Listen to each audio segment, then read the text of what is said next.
إن الحمد لله نحمده ونستعينه ونستغفره ونعوذ بالله من شرور أنفسنا ومن سيئات أعمالنا.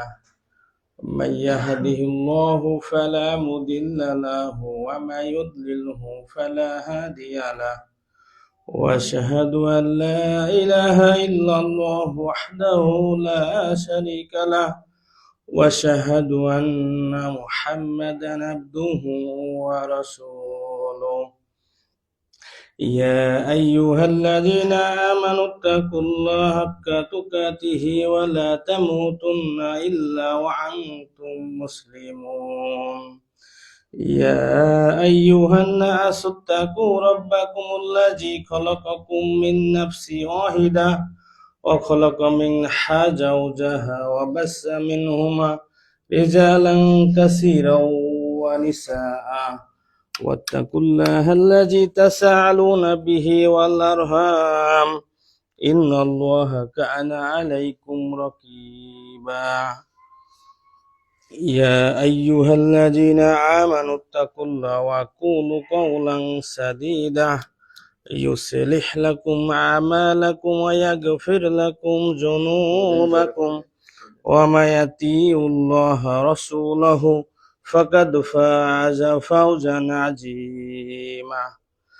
أما بعد فإن خير الحديث كتاب الله وخير الهدي هدي محمد صلى الله عليه وسلم، وشر الأمور محدثاتها وكل محدثة بدعة وكل بدعة ضلالة وكل ضلالة في النار. فأعوذ بالله من الشيطان الرجيم. بسم الله الرحمن الرحيم. قد أفلح المؤمنون الذين هم في صلاتهم خاشعون. قال النبي صلى الله عليه وسلم: من زحزح عن النار وأدخل الجنة فقد فاز। সর্বাগ্যে প্রশংসা জানাই সেই রব্বুল আলামিনের দরবারে, যিনি আমাদেরকে জুমা জামাতে একত্রিত হওয়ার তৌফিক দান করছেন। তাই সকলে বলি আলহামদুলিল্লাহ। দরুদ ও সালাম বর্ষিত হোক প্রিয় নবীর উপর, সকলে বলি সাল্লাল্লাহু আলাইহি ওয়াসাল্লাম। সম্মানিত হাজিরিন, আজ আমাদের জুমা জামাতের সংক্ষিপ্ত বিষয়বস্তু দুনিয়ার সফলতা নয়। এটা বাস্তব একটি সত্য কথা, কিন্তু দেখা দৃষ্টিতে দেখা যায় এই যে আমরা যেন দুনিয়ার সফলতাকেই সফলতা মনে করি। যারা আমরা এরকম দেখেছি যে সাধারণ ভোটার বা কারোর পক্ষে ভোট করেছি, এবার সেই দল যদি পাশ করেছে তা আমরা মনে করেছি উইনার, আমরা সাকসেস। কত আনন্দ, কত উল্লাস, কত নাচানাচি, কত গাওয়াগাই, ইর চালে ঢিল মারা, ইর চালে লাঠি মারা, ইর দেখে বুক ফুলিয়ে হাঁটা, নাউজুবিল্লাহি মিন যালিক। ও মনে করেছে সফলতায় পৌঁছে গেছে। কিন্তু আসলেই কোন জিনিসে সফলতা? যেহেতু আমাদের রমজান খুবই নিকটবর্তী, তো আমরা দুইটি বিষয় সম্পর্কে ইনশাআল্লাহ কম বেশ টাচ করব, বা দুই বিষয় সম্পর্কে আমরা বলবো যে আসলে আমাদের ভোট হয়ে যে এটাতেই আমরা তৃপ্তি, আনন্দ, তৃপ্তি পেয়ে সিয়াম, সালাত এগুলো ছেড়ে দিয়ে দেখা যাচ্ছে একদম রমরমা কোনো কিছু করে বেড়াচ্ছি, আসলে ওইটাই আমরা যেন সফলতা না মনে করি।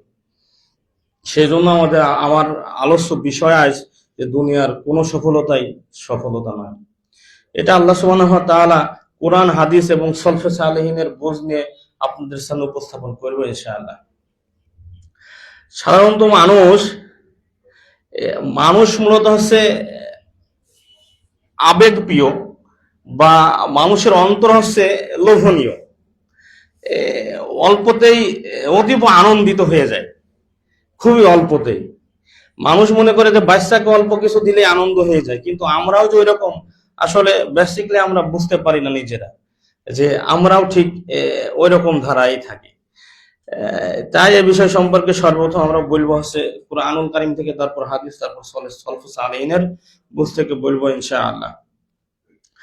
সর্বপ্রথম কুরআনুল কারীমের 23 নম্বর সূরা, সূরা মুমিনুনের প্রথম দিকের একদম আয়াত, কোয়াদ আফলাহাল মুমিনুন, নিশ্চয় মুমিনগণ সফল হয়েছে।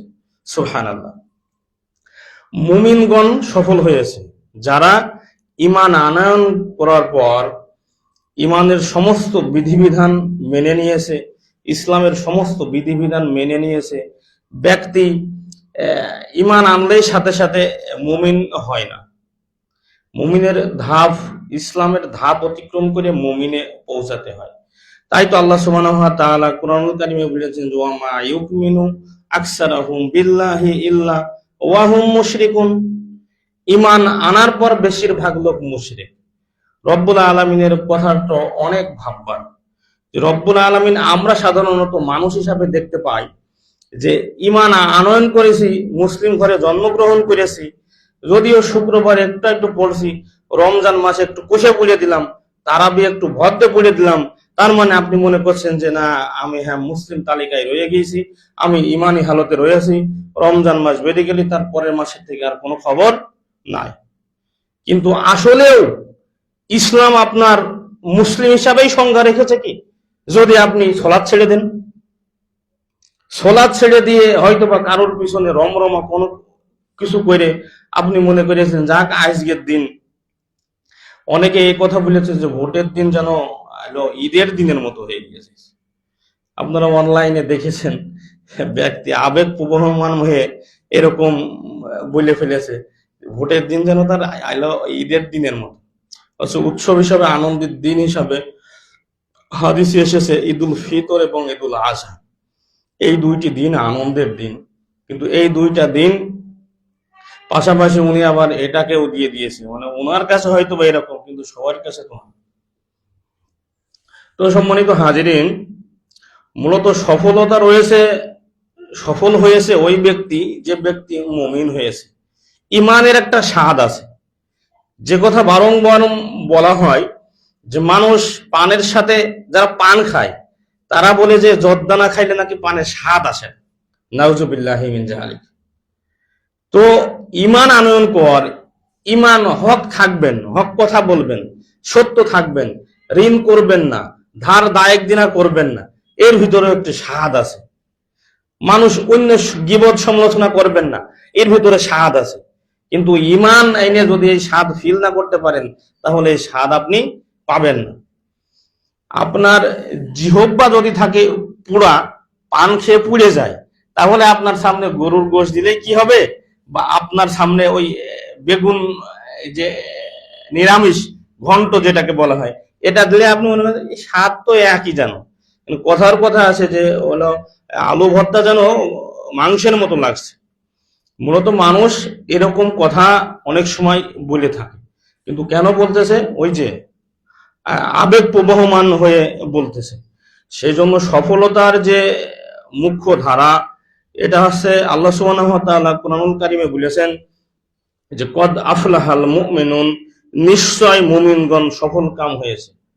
তারপরে আল্লাহ সুবহানাহু ওয়া তাআলা বলেছেন আল্লাযীনা হুম ফি সলাতিহিম খাশিউন, যারা তাদের সলাতে বিনয়ী নম্র।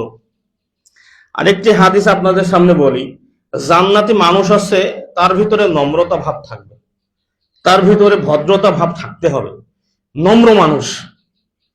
শুধু আপনি আচার ব্যবহারে, আর এই ব্যবহারটি আল্লাহ সুবহানাহু ওয়া তাআলার অনুগ্রহ, এটা আপনি অন্তরকে তাজকিয়া করতে করতে করতে একটি পর্যায়ে যায় আপনার ভিতরে নমনীয়তা ভাব আসবে, আল্লাহ সুবহানাহু ওয়া তাআলার অনুগ্রহ। আলহামদুলিল্লাহ। রব্বুল আলামিন তুমি আমাদের সকলকে কবুল করে নাও, সকল বলে আমিন।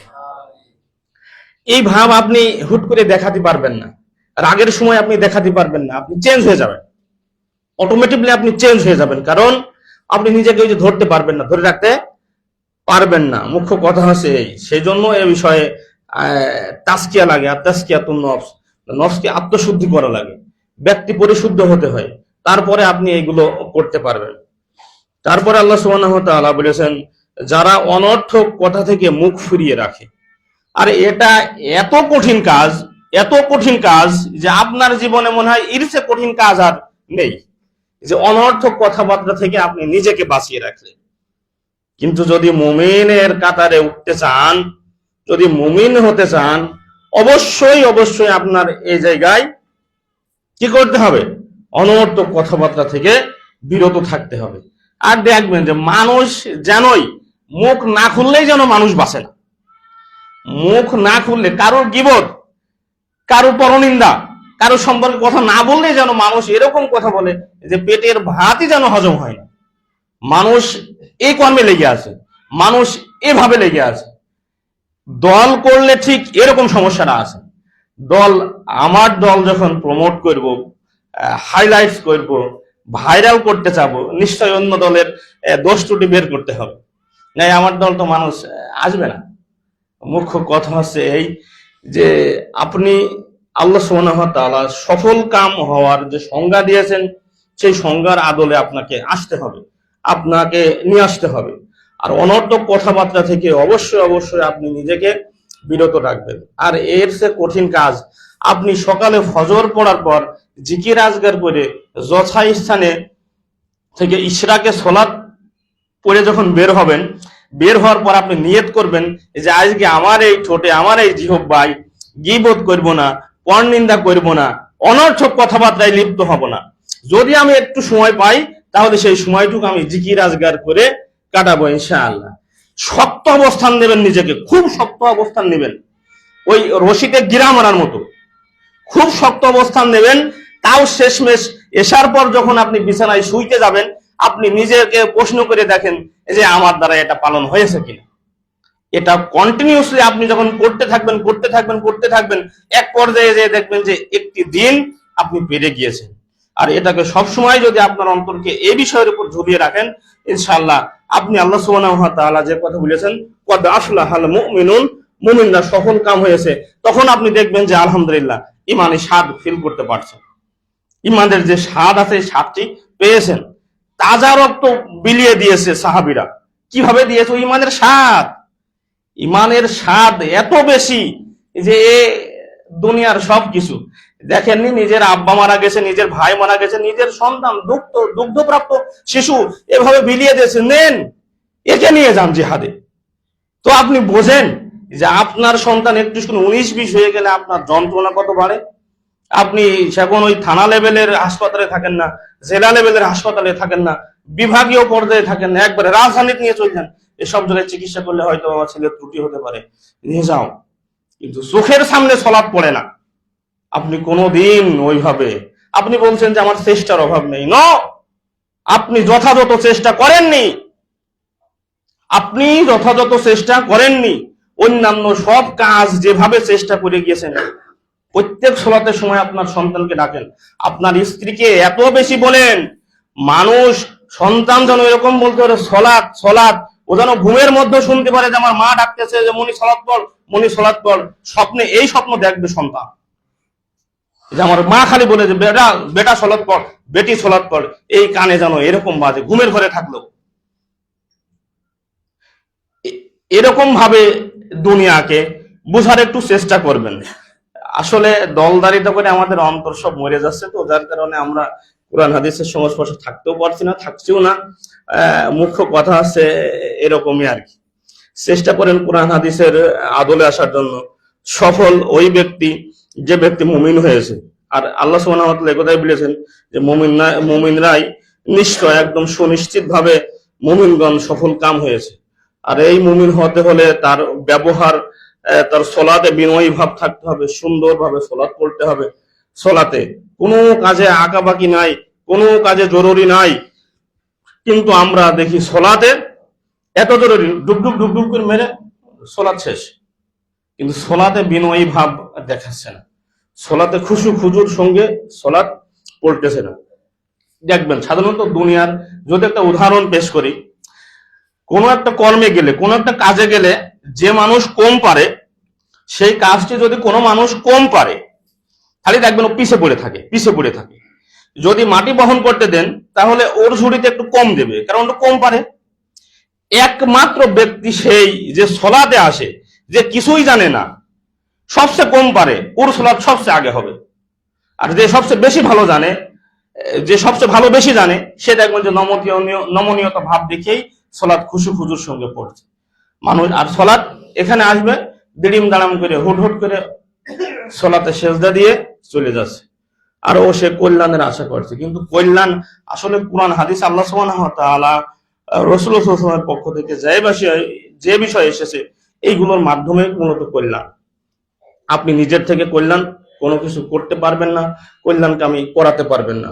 আল্লাহ সুবহানাহু ওয়া তাআলা সূরা নজমের 24 এবং 25 নম্বর আয়াতে বলেছেন যে মানুষ যা চায় তাই কি পায়? পূর্ববর্তী এবং পরবর্তী সব কল্যাণ রয়েছে আল্লাহ সুবহানাহু ওয়া তাআলার কাছে। সেই জন্য কর্ম হিসাবে আমরা করব, কিন্তু আল্লাহ সুবহানাহু ওয়া তাআলার কাছে আমরা আশাবাদী। রব্বুল আলামিন তুমি আমাদের সকলের উপর রহম করো, সকলে বলেন আমিন। এরপর আল্লাহ সুবহানাহু ওয়া তাআলা সূরা আল ইমরান 3 নম্বর সূরা 104 নম্বর আয়াতে আল্লাহ সুবহানাহু ওয়া তাআলা বলেছেন ওয়ালা তাকুন মিনকুম উম্মতি ইয়াদউনা ইলাল খায়র, তোমাদের মধ্যে এমন একটি দল থাকা উচিত যারা কল্যাণের দিকে আহ্বান করবে। কল্যাণ, এমন একটি দল থাকা দরকার যে কল্যাণের দিকে আহ্বান করবে।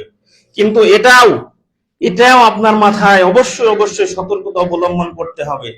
ডাকলেই যেন চলে না যান।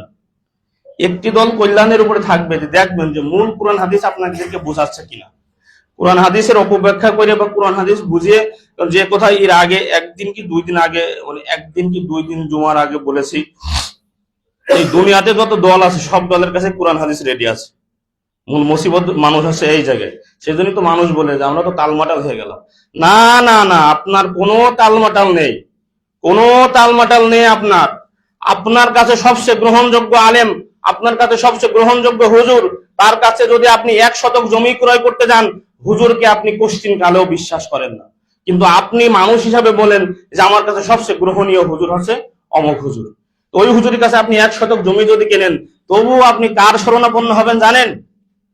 ওই জমি জাতির বিষয়, ওই কাগজপাতির বিষয় যে একটু ভালো জানে, তার 500 টাকা দেবেন, তার 1000 টাকা দেবেন, দেখেন বলছেন যে আমি অমুক ইমাম সাহেবের কাছে 1 শতক জমি কিনতে চাই, এই জমিটা আসলেই দেখো যে ঠিক আছে নাকি। এর খোঁজ দেন, দাগ নাম্বার, এর সিরিয়াল নাম্বার, আর ওই কি নাম্বার আছে, বলে যে এগুলো ঠিক আছে নাকি। আপনি প্রকৃত বিশ্বাস করেন না।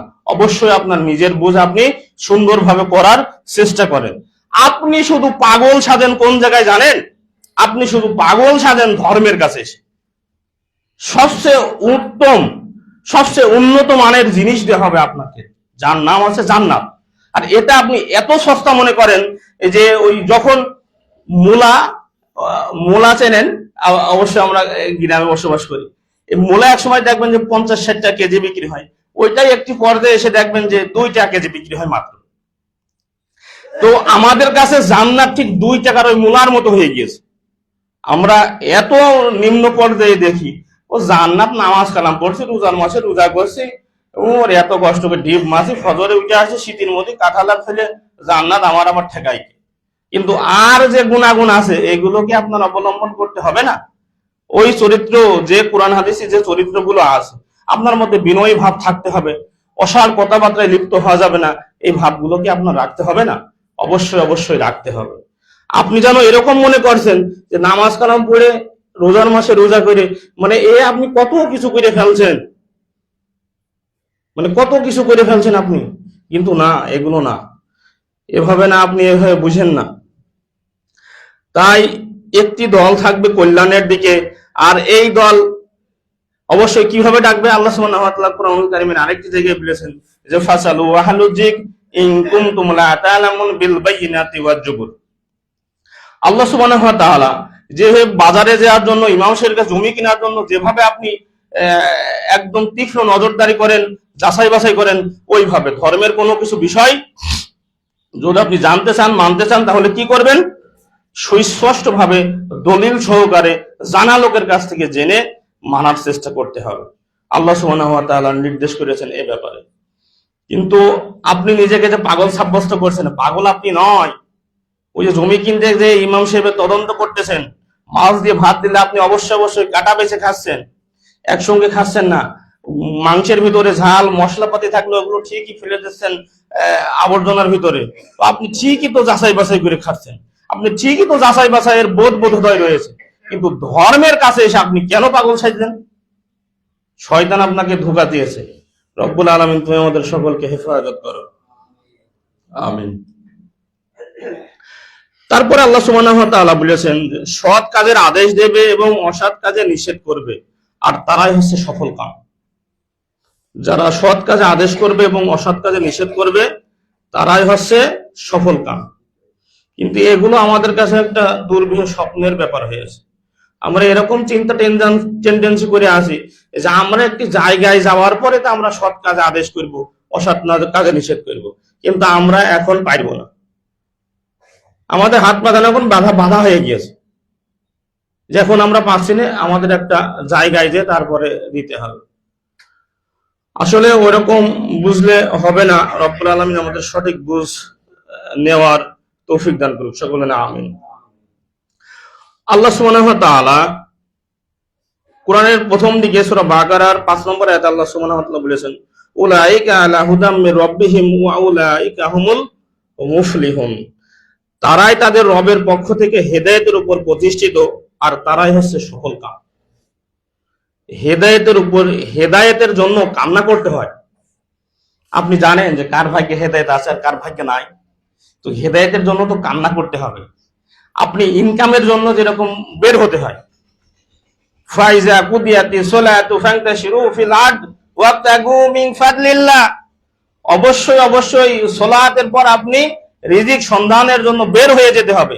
নাই রিজিক আপনি যদি বসে থাকেন ছাদের উপরে তো রিজিক আপনার কাছে চলে আসবে এরকম ঘটনা নয়, আপনার তালাশ করতে হবে। তো এখানে আসছে হেদায়েতের জন্য আপনার প্রার্থনা করতে হবে বেশি বেশি আল্লাহ সুবহানাহু ওয়া তাআলার কাছে। আপনি পরিবারের একজন সালাত সিয়াম করেন, তো আপনি পরিবারের জন্য বলেন রব্বুল আলামিন তুমি আমার পরিবার, আমার সন্তানদের হেদায়েত দান করো, তুমি আমার আব্বাকে হেদায়েত দান করো, তুমি আমার স্ত্রীকে হেদায়েত দান করো, রব্বুল আলামিন তুমি আমাকে হেদায়েত দান করো, যেন আমি একনিষ্ঠভাবে কোরআন এবং সহিহ হাদিস মেনে জীবন চলতে পারি, তুমি আমার তৌফিক দান করো। এই ধরনের প্রার্থনা করতে হবে। আর যারা হেদায়েত পেয়েছে তারাই তাদের রবের পক্ষ থেকে হেদায়েতের উপর প্রতিষ্ঠিত। আর যদি আপনি হেদায়েত পেয়ে যান, কোরআন হাদিস ধরে থাকতে পারেন, তখন আপনি মনে করবেন যে হ্যাঁ সফল কাম, মানে এরা সফল কামের দিকে ধাবিত রয়েছে। আল্লাহ সুবহানাহু ওয়া তাআলা সূরা নূরের 51 নম্বর আয়াতে আল্লাহ সুবহানাহু ওয়া তাআলা এই কথাটি আবার বলেছেন ইন্নামা কানা কাউলাল মুমিনিনা ইযা দুউ ইলাল্লাহি ওয়া রাসূলিহি লিয়াকুমা বাইনাহুম আন ইয়াকুলু সামিনা ওয়া আতানা ওয়া ইলাইকা হুমুল মুফলিহুন।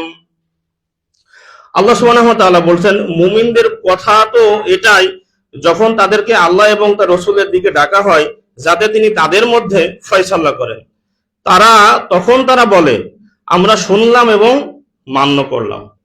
আর যখন কুরআন এবং সহিহ হাদিসকে একত্রিতভাবে মেনে নেবে, আর মূলত এরাই হচ্ছে সফলকাম ব্যক্তি। আর আমাদের কাছে অনেক সময় কুরআন এবং সহিহ হাদিসের বুঝলি মনে হয় যে না অমুক হুজুর দেখি আর এক কথা বলে, হইল না মাইনে নিয়া, ওই যে হেজিটেশন দূর হইল না। সেই জন্যই তো ইমাম ইবনে তাইমিয়া রাহিমাহুল্লাহ বলেছেন হক চিনতে হলে আগে আপনার নিজেকে হক হতে হবে। আপনি যদি হক চিনতে চান তাহলে আপনার হক নিজে আগে হয়ে নিতে হবে, না হলে হবে না। আল্লাহ সুবহানাহু ওয়া তাআলা কোরআনুল কারীমের সূরা শামসে 9 নম্বরে আল্লাহ সুবহানাহু ওয়া তাআলা বলেছেন কদ আফলাহা মান যাক্কাহা, নিশ্চয় সে সফল যে তার নফসকে পরিশুদ্ধ করেছে। নিশ্চিত আল্লাহ সুবহানাহু ওয়া তাআলা বলেছেন যে ওই ব্যক্তি সফল, সেই ব্যক্তি সফল কোন ব্যক্তি নিজের নফস আত্মাকে যে পরিশুদ্ধ করেছে। এটাও একটা কঠিন থেকে কঠিন কাজ, মানে কঠিন থেকে কঠিন কাজ। আপনার সাধারণত আমরা দেখি যে পাশের বাসা বিল্ডিং হয়ে গেছে, ডান পাশের বাসা বিল্ডিং হয়ে গেছে, বাম পাশের বাসা বিল্ডিং হয়ে গেছে, এবার আপনার সংসারে আগুন ধরে গেছে। স্ত্রী বলবে যে কি করো তুমি, এটা বিল্ডিং বাড়ি করতে পারলে না, পাশের ভাই দেখো বিদেশ যে করলে। বুঝতেন ভালোবাসার স্বামী দেশে পাঠায় বিদেশ যাও, আমি এখানে 10 বছর আছি পড়ে, তুমি কামাই করে নিয়ে এসো বিল্ডিং করতে হবে, ওই যে অশান্তি উঠে গেছে। ওই তারপরে হারিয়ে যাওয়া, পলিয়ে যাওয়া, এই হওয়া তা হওয়া, অনেক রকমের অশান্তি তৈরি হয়ে যাচ্ছে। এগুলো যাবে তো, কারণ ওই যে নফস, আত্মশুদ্ধি যদি করতে পারতো নিজের নফসকে, সেজন্যই তো আল্লাহ সুবহানাহু ওয়া তাআলা বলেছেন কদ আফলাহা মান যাক্কাহা, নিশ্চয় সে সফল যে তার নফসকে, যে তার অন্তরকে পরিশুদ্ধ করতে পেরেছে। আর এটা অতীব কঠিন কাজ। এটা আপনি যদি বলেন যে আলহামদুলিল্লাহ আলা কুল্লি হাল, সর্বাবস্থায় আপনি দিন শেষে বললেন আলহামদুলিল্লাহ, ভাগ্যে যা ছিল আলহামদুলিল্লাহ হয়েছে, যা হওয়ার তা হয়েছে। এখন এরকম ভোটে অনেকেই ফেল করেছে, সর্বনাশ, ওই হারামজাদার আমার ভোট দিইনি বলে আর সর্বনাশে সর্বনাশ, আমি ফেল করে গেলাম। কিন্তু এটুকু বলতে পারবে না যে না আসলে এটা তো আল্লাহ সুবহানাহু ওয়া তাআলার ফায়সালা ছিল, মানুষের অন্তর খবর আর কি হয়ে বুঝবো, এই বরাদ্দ ছিল, মেনে নেই যে ফেল হয়েছে। কিন্তু এর মধ্যে নাই। খেলোয়াড় যেরকম বলে যে না ও ক্যাচটা মিস করেছে বলে ম্যাচটা একদম শেষ হয়ে গেল, মানে এরকম ভাবে থাকে। কিন্তু ওটাকে মেনে যদি নেয় যে আলহামদুলিল্লাহ আসলে এটা আমাদের নাই, এই ম্যাচটি আমাদের নাই, এরকম ভাবে সে মানতে অরাজ থাকে। রব্বুল আলামিন তুমি আমাদের তৌফিক দান করো, আমরা যেন সহজ সরল ভাবে এগুলো বুঝতে পারি। এবার কোরআন থেকে আমরা দেখলাম এবং হাদিস থেকে আমরা এবার দেখি যে আসলে এই বিষয়টি আমরা কিভাবে নিচ্ছি আর মূলত কোরআন হাদিসে কিভাবে এসেছে। সুফিয়ান ইবনে আব্দুল্লাহ সাকাফি রাদিয়াল্লাহু আনহু قال النبي صلى الله عليه وسلم কুল আমানাতু বিল্লাহি সুম্মা ইসতাকিম। সুফিয়ান ইবনে আব্দুল্লাহ আস-সাকাফি রাদিয়াল্লাহু আনহু বলতেছেন আল্লাহর রাসূল সাল্লাল্লাহু আলাইহি ওয়াসাল্লাম ইরশাদ করেছেন, বলো আমি আল্লাহর প্রতি ঈমান এনেছি এতবার, তার উপর অটল থাকা। এই যে ঈমান আনার পরে, ঈমানের বুঝ পাওয়ার পরে ওর উপরে যে আপনি অটল থাকবেন, কিন্তু আপনি এই যে অটল থাকাটা খুব একটা মুসিবতের কাজ, নড়চড় হয়ে যায়, নড়চড় হয়ে যায়, কিন্তু অটল থাকতে পারি না আমরা। ও আপনার একটা বিষয়, একটা দুর্বল কিছু এসেছে, আপনি হতবিহ্বল হয়ে গিয়েছেন, আপনি যখন তালমাটাল হয়ে গেছেন, ওই কচুর পাতার উপরে পানির মতো টলমল টলমল করে কখন যেন পড়ে, কখন যেন পড়ে। এমন কিরকম হাজার হাজার মানুষ দেখা গিয়েছে নামাজ কালামি ছেড়ে দিয়েছে, এরকম অসংখ্য কাজ তোরা ছেড়ে দেয়। খুব পরহেজগার লোক, সে দাবিদার মধ্যে খুব পরহেজগার, একসময় খুব নামাজ কালাম পড়েছি, একসময় খুব রোজা করেছি, একসময় খুব দান সদাকা করেছি, সর্বনাশ, আল্লাহ আমার ছাড়া একদম চোখেই দেখে না, আমার পরিবারে লেগে আছে, ছেলের সমস্যা, মায়ের সমস্যা, স্ত্রীর সমস্যা, মানে অনেক রকম। সে এখন দান সদাকা করা ছেড়ে দিয়েছে। ফকির তার বাড়ির উপরে গেলে তো বিরক্ত, আরে বাবু যাও দিনি, তোমরা একদম বিরক্ত ধরিয়ে দিলে, এসে এসে একদম সর্বনাশ করলে। মূলত ওই যে, কিন্তু এগুলো তো ধৈর্য ধারণ করতে হবে, এগুলোর উপরে ধৈর্য ধারণ করতে হবে, না হলে তো হবে না। সেই জন্যই তো রাসূলুল্লাহ সাল্লাল্লাহু আলাইহি ওয়াসাল্লাম বলেছেন, কেউ বলল যে আমি আল্লাহর উপরে ঈমান এনেছি, আর এর উপরে অটল থাকতে হবে, ওর উপরে অটল থাকতে হবে। আপনি ওর অবস্থায় দান সদাকা ফকিরকে দেন, 2-1 টাকা দেন, আপনি একসময় 100 টাকা দিয়েছেন, 50 টাকা দিয়েছেন, 2-1 টাকা করে দেন, ওর উপরে দানের হাত চালু রাখেন। রাসূলুল্লাহ সাল্লাল্লাহু আলাইহি ওয়াসাল্লাম বলেছেন যে মালি মালি মালি, বান্দা বলে যে এটা আমার সম্পদ, ওটা আমার সম্পদ, কিন্তু নিজের সম্পদ বলতে কি, ও যা পোশাক পরিধান করেছে এটা হচ্ছে আমার পোশাক, একসময় ছিঁড়ে যাবে, এটা নষ্ট হয়ে যাবে। ও যা খেয়েছে, খাওয়া দাওয়া করেছে, ওটা ওর খাদ্য খেয়েছে, ওটা একসময় শেষ হয়ে যাবে। আজকে খেয়েছে, সকালে খাইলে রাত আসা অবধি শেষ হয়ে যাবে, পেট থেকে নেমে আবার ক্ষুধা লেগে যাবে। আর 3 নম্বর হচ্ছে ও যা অগ্রে পাঠানোর জন্য দান করেছে, ওটা তার থেকে যাবে। ওই দান, ওই যে অগ্রে পাঠাইছে দান, এটা হচ্ছে তার থেকে যাবে। আর এই কাজের উপরে আমাদের সবচেয়ে অনীহা।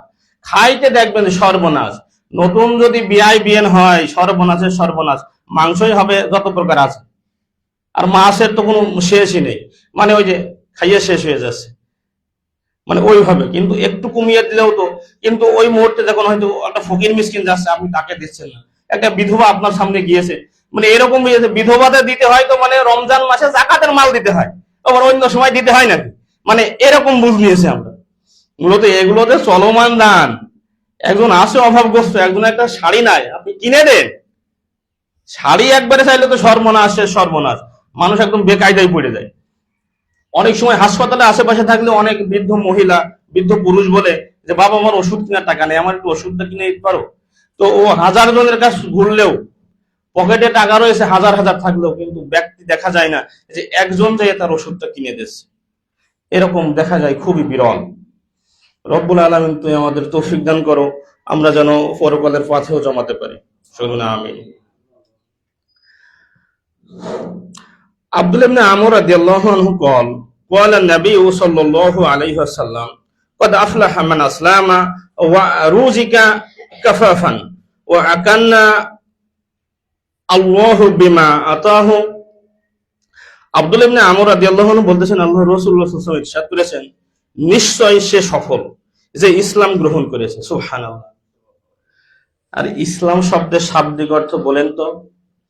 ইসলাম শব্দের শাব্দিক অর্থ হচ্ছে আত্মসমর্পণ। আপনি আত্মসমর্পণ করে ফেলেছেন ইসলামের কাছে, আর রব্বুল আলামিন তাকে বলেছে সফল কাম। এবার ইমানের একটি সংজ্ঞা বলি আমি। ইমান মুখে বলা, অন্তরে বিশ্বাস স্থাপন করা, কর্মে তা বাস্তবায়িত করা, এটা তিন বিষয়ের সমন্বয়কে ইমান।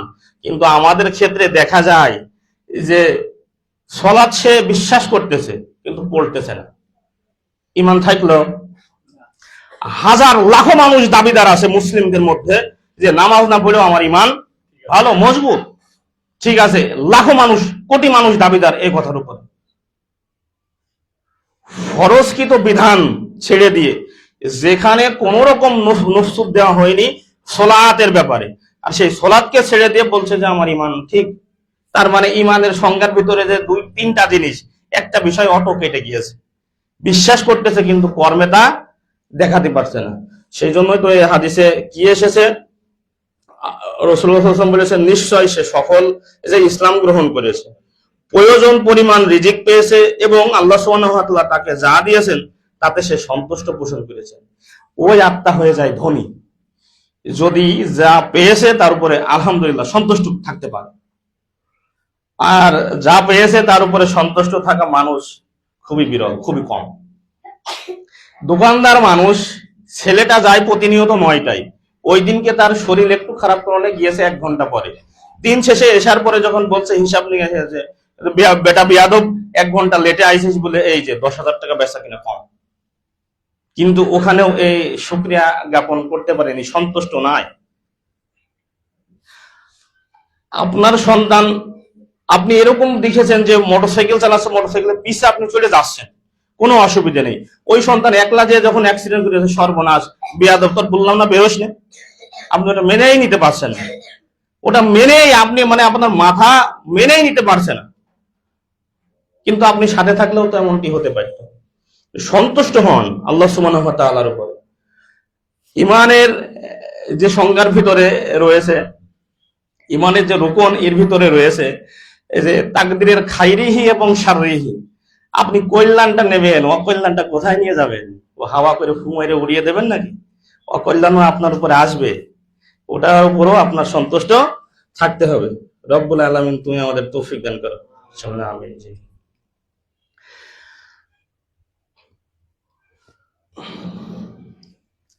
عن ابي هريره رضي الله عنه قال قال النبي صلى الله عليه وسلم من زحزح عن النار وادخل الجنه فقد فاز। আবু হুরায়রা রাদিয়াল্লাহু আনহু বলতেছেন, আল্লাহর রাসূল সাল্লাল্লাহু আলাইহি ওয়াসাল্লাম ইরশাদ করেছেন, যাকে জাহান্নাম থেকে দূরে সরিয়ে জান্নাতে প্রবেশ করানো হবে সে ব্যক্তি সফলকাম। সুবহানাল্লাহ। মূল সফলতা হচ্ছে যে দুনিয়ার কোনো সফলতায় আসলে সফলতা মনে হবে না। আজকে যেটা সফলতা কালকে সেটা বিফলতা হতে পারে। আজকে যেটা সফলতা, যেরকম আগের একটা নির্বাচনে দেখেন, সবাই আশা সুখে এমপি হয়ে 2-4 মাস পরেই দল একদম বিচ্ছেদ হয়ে গিয়েছে। মানে তখন ওই যে যেরকম আওয়ামী লীগের পতন হয়ে গেল, তার মানে এমপি হয়েও সফলতায় মানে দুনিয়াবি যে সফলতা, এই সফলতা অর্জন করতে পারল না। সেই জন্য কখন কি হয় আসলে এটা তো বলা যায় না। সেই জন্য মূল সফল কাম ব্যক্তি হচ্ছে ওই ব্যক্তি যাকে জাহান্নামকে দূরে সরিয়ে জান্নাতে প্রবেশ করানো হয়েছে। এখানে রাসূল সাল্লাল্লাহু আলাইহি ওয়াসাল্লাম বলছে ওই ব্যক্তি হচ্ছে সফল কাম।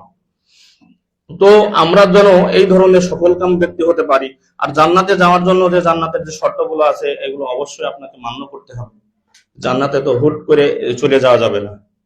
ওই জান্নাত তো মামা বাড়ি সে লাড্ডু নাই যে একটু খেয়ে নিলাম। তো জান্নাত কষ্ট ক্লেশ বাধা ব্যতিক্রম পার করে আপনাকে জান্নাত কামাই করতে হবে। আর ইত্তেবাউল হাওয়া, মনের ইচ্ছা মতো চলেন, জাহান্নাম পেয়ে যাবেন। নাউজুবিল্লাহি মিন যালিক। عن عبد الله بن زايد رضي الله عنه قال قال النبي صلى الله عليه وسلم হাইয়া আলাল ফালাহ। আব্দুল্লাহ ইবনে যায়েদ রাদিয়াল্লাহু আনহু বলেছেন, রাসূলুল্লাহ সাল্লাল্লাহু আলাইহি ওয়াসাল্লাম বলেছেন, এসো সফলতার দিকে। আর সফলতা একমাত্র ইসলামে। সফলতা দুনিয়াবের কোনো কিছুতেই, দুনিয়া তো যে কোনো ভাবে চলে যায়, দুনিয়া তো যে কোনো ভাবে ফুরিয়ে যায়, দুনিয়া যে কোনো একটা উপায় হয়ে যায়। কারণ রিজিক বাদে আসে এরকম আপনি আপনার চোখে দেখতে পারবেন না।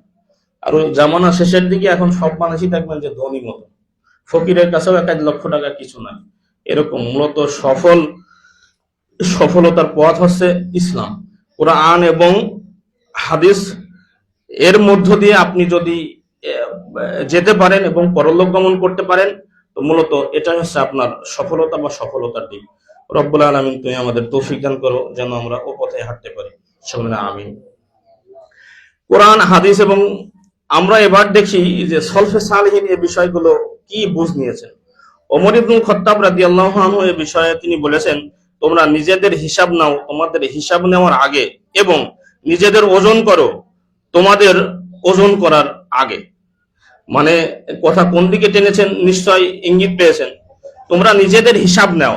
তো আপনি বারবার বলছেন সূরা ফাতিহাতে, মালিক ইয়াউমিদ্দিন, মালিক ইয়াউমিদ্দিন, মালিক ইয়াউমিদ্দিন। বিচার দিনের মালিক রব্বুল আলামিন তুমি, বিচার দিনের মালিক রব্বুল আলামিন তুমি। ওই বিচার দিনের মালিকের সামনে আপনার হিসাব দিতে হবে। ওখানে কোনো দোভাষী থাকবে না। আপনার একলা আপনাকে বুঝিয়ে দিতে হবে যে আপনি দুনিয়া কিভাবে পার করেছেন। আপনি ওই দিন হিসাব করেন, এখন আপনি জীবিত আছেন, এখন হিসাব করেন। ওমর ইবনুল খাত্তাব রাদিয়াল্লাহু আনহু ওই বিষয়টি বোঝাতে চেয়েছেন যে তুমি হিসাব করো ওই দিনের, যেদিন তোমার হিসাব নিয়ে হবে। তো ওখানে তো তোমার অবশ্যই হিসাব দিতে হবে, তো সেই হিসাব তো তুমি এখন করো। আপনি মনে করছেন যে দুনিয়ার একজনকে পিতা মাতাকে 1000 টাকা নিয়েছি যে কলেজে লাগবে, 500 টাকা নিয়েছি যে স্কুলে লাগবে, কিন্তু ঘুষুমুসু করে লেগেছে তো 100 টাকা 400 টাকা মেরে দিয়েছি, বন্ধু বান্ধব নিয়ে আড্ডা করে। অনেক মানুষ আছে ফু দিয়ে উড়াইয়ে দিয়েছে। হাজার হাজার টাকা নিয়েছি, হিসাব নেইনি। বাপ মাকে বুঝিয়ে দিয়েছি, খাতা কিনেছি, কলম কিনেছি, একটু এদিকে ঘোরাঘুরি করেছি, খাওয়া দাওয়া করেছি, শেষ। কিন্তু রব্বুল আলামিন কি ওইরকম? রব্বুল আলামিন কি ওইভাবে বোঝানো সম্ভব হবে? ইন্নাল্লাহা আলা কুল্লি শাইইন কাদির। দুনিয়ার যা কিছু আছে সমস্ত কিছুর উপরে আল্লাহ সুবহানাহু ওয়া তাআলা ক্ষমতাবান। আলিমুম বিযাতিস সুদূর। রব্বুল আলামিন প্রকাশ্য তো জানেন, অপ্রকাশ্য অন্তরে গোপন রহস্য সম্পর্কে আল্লাহ সুবহানাহু ওয়া তাআলা অবগত আছেন। চিন্তা করবেন, ওয়াত্তাকুল্লাহ, আল্লাহকে ভয় করবেন। সর্ব অবস্থাতে অন্তরে আল্লাহ সুবহানাহু ওয়া তাআলার ভয়কে গেড়ে দেন। সর্ব অবস্থাতে আল্লাহ সুবহানাহু ওয়া তাআলার ভয়ভীতি নিয়ে চলাফেরা করেন। রব্বুল আলামিন তুমি আমাদের তৌফিক দান করো। চলে আমিন। এবং নিজেকে ওজন করো তোমাদেরকে ওজন করার আগে। আমাদের নেকি এবং গুনাহকে ওজন করা হবে। তো আপনি দিন শেষে এটাকে ওজন করে ফেলেন তো, যে আপনি নেকির কাজ কতগুলো করেছেন। আপনি একটা দিনে কতগুলো নেকি কামাই করেছেন, আর কতগুলো গুনাহকে খরিদ করেছেন, কতগুলো গুনাহ আপনি কামাই করেছেন। আপনি কি নেকির কাজ আঞ্জাম দিতে পারছেন, নাকি গুনাহের কাজ আঞ্জাম দিচ্ছেন? আপনি দেখেন যে আপনার সন্তানের ভালো কোনো নসিহত করতে পেরেছেন কিনা, নাকি আপনি ওই যে পুকুরে ঢেলা মারার মতো একটা ঢেলা মেরে দিয়েছেন। আপনার ছেলে দেখছেন যে ওখানে বসে আছে, এই বেটা সালাতে যাও। এই কি আপনার দাওয়াত হয়ে গেল? এ আপনার দাওয়াত নাই। এটা ওই সেই দায় এড়ানোর মতন, কিন্তু শুধু এ কথাতে দায় এড়ানো সম্ভব নয়। সেই জন্য আপনাকে আপনার নেকি ওজন করা হবে। আর আল্লাহ সুবহানাহু ওয়া তাআলা এত সূক্ষ্ম থেকে সূক্ষ্ম বিচার করবেন যে ফামাইয়ামাল মিসকালা যাররাতিন খায়রা ইয়ারা ওয়া মাইয়ামাল মিসকালা যাররাতিন শাররা ইয়ারা। বিন্দু মাত্র নেকের কাজ বাদ যাবে না, বিন্দু মাত্র অসৎ কাজও বাদ যাবে না, সব আপনি দেখতে পারবেন। এবং নেকি এবং গুনাহের ওজন হবে। এগুলো আপনার জীবনে ঘটার আগে আমার আপনার সবার জীবনে ঘটবে। বিচার দিবস বিশ্বাস করতে হবে, আল ইয়াউমিল আখির, আখেরাতের হিসাবগুলো যদি আমরা বিশ্বাস না করি তাহলে তো আমরা মুসলমান থেকেই বাদ পড়ে গেল। তো এই বিষয়গুলো আসলে একটু বোঝার চেষ্টা করবেন। সময় শেষের দিকে সংক্ষিপ্ত ভাবে বলি একটু। আলী ইবনে আবু তালিব রাদিয়াল্লাহু আনহু বলেন যে দুনিয়া বিদায় নিয়েছে আর আখেরাত এগিয়ে আসছে, সুতরাং তোমরা আখেরাতের সন্তান হও, তোমরা দুনিয়ার সন্তান হইও না। দুনিয়া বিদায় নিচ্ছে, তার মানে আমার আমার আজকের দিন পার হবে কিনা আমার জানা নাই, আপনাদের কারোর জানা নাই যে আজকের দিন পার হবে কিনা। মানে দুনিয়া তো শেষ হয়ে যাচ্ছে, শেষ হয়ে যাবে যে কোনো সময়, দুনিয়া যে কোনো সময় শেষ হয়ে যাবে, কিন্তু আমার সামনে কি আসতেছে? আখেরাত, অনন্তকাল। সেই জন্যই আলী রাদিয়াল্লাহু আনহু বলছেন যে তোমরা আখেরাতের সন্তান হও, তোমরা দুনিয়ার সন্তান হইও না। এই দুনিয়াকে আপনি দুনিয়া ক্ষণস্থায়ী মনে করেন, চিরস্থায়ী জীবন আখেরাত এইটা মনে করেন, তাহলে ব্যক্তিকে আপনি ব্যক্তি হিসাবে পরিবর্তন হতে পারবেন, দুনিয়াবি খেলতামাশা থেকে একটু দূরে থাকতে পারবেন। রব্বুল আলামিন তুমি তৌফিক দান করো, সকলে বলুন আমিন। রমজানের সাধারণত আমরা ভোটের প্রস্তুতির কারণে হয়তো বা আবার রমজানের প্রস্তুতি নিতে পারি নাই, কিন্তু রমজানের সূক্ষ্ম সুন্দর ভাবে প্রস্তুতি নিয়ে রাখেন। রমজান খুব শীঘ্রই আমাদের কাছে চলে আসছে, এবং আমি আপনি এই চিন্তা চেতনা করি যেন যে রমজানের প্রত্যেকটি সিয়াম আমি আপনি যেন করতে পারি। রব্বুল আলামিন কবুল করো। এবং এই আজকে থেকে সালাত শুরু করব, তো আর কোনোদিন আমার জীবন দশায় আমি ছাড়ব না, এই অঙ্গীকার মানসিক ভাবে আপনি রেডি হয়ে পড়েন, প্রস্তুতি নিয়ে ফেলেন। আপনি এই প্রস্তুতি নিয়েন না যে সামনে রমজান মাস আসছে, এই 11 মাস যা গুনাহ করেছি এই মাসে তো সব মাফ করে নেব, মানে পরের মাসটা আবার শুরু হয়ে যাবে, এরকম যেন না হয়। রমজান মাস এমন কিছু জিনিস আছে যেগুলো কখনো আপনার জীবন থাকাকালে, আপনার জীবনের শ্বাস থাকাকালে ওগুলো বন্ধ করা যায় না। তার নাম হচ্ছে সলাৎ। এই সলাৎ আপনার জীবনে, আপনার মুমিন জীবনে, আপনার ইসলামিক জীবনে কখনো আপনি ছাড়তে পারেন না, বেহুশ অথবা পাগল ছাড়া। আপনি অ্যাক্সিডেন্ট করে রোগাক্রান্ত আছেন, তবুও আপনার সলাৎ মাপ নেই। সলাৎ এত গুরুত্বপূর্ণ আমল, সেজন্যই এই বিষয়টি। এবং সলাতের পাশাপাশি আছে সিয়াম। সিয়ামের একটি মাস এসেছে, এই মাসকে আমি আপনি যেন এ মাসকে মূল্যায়ন করতে পারি, এ মাসে যেন কোরআন তেলাওয়াত জিকির আজগার বেশি বেশি করতে পারি। যেহেতু কোরআনের মাস, কোরআন নাজিল হয়েছে, এ মাসে যেন কোরআন হাদিস আমরা বেশি বেশি পড়তে পারি। রব্বুল আলামিন তৌফিক দান করো। রব্বুল আলামিন তুমি আমাদের সবাইকে হেফাজত করো। রব্বুল আলামিন তুমি আমাদের সবাইকে সঠিক দিন বোঝার তৌফিক দান করো। রব্বুল আলামিন তুমি আমাদের পরিবারস্থ লোকজনকে হেফাজত করো। রব্বুল আলামিন তুমি আমাদের সন্তান সন্ততিকে হেফাজত করো। রব্বুল আলামিন তুমি আমাদের পরিবারস্থ লোকজনকে হেফাজত করো। রব্বুল আলামিন যে সমস্ত মাইয়াত আমাদের পরিবারস্থ থেকে পরলোক গমন করেছে, রব্বুল আলামিন তুমি তাদের উপর রহম করো।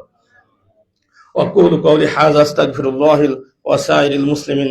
আল্লাহুম্মা সাল্লি আলাইহি, আল্লাহুম্মা বারিক আলাইহি।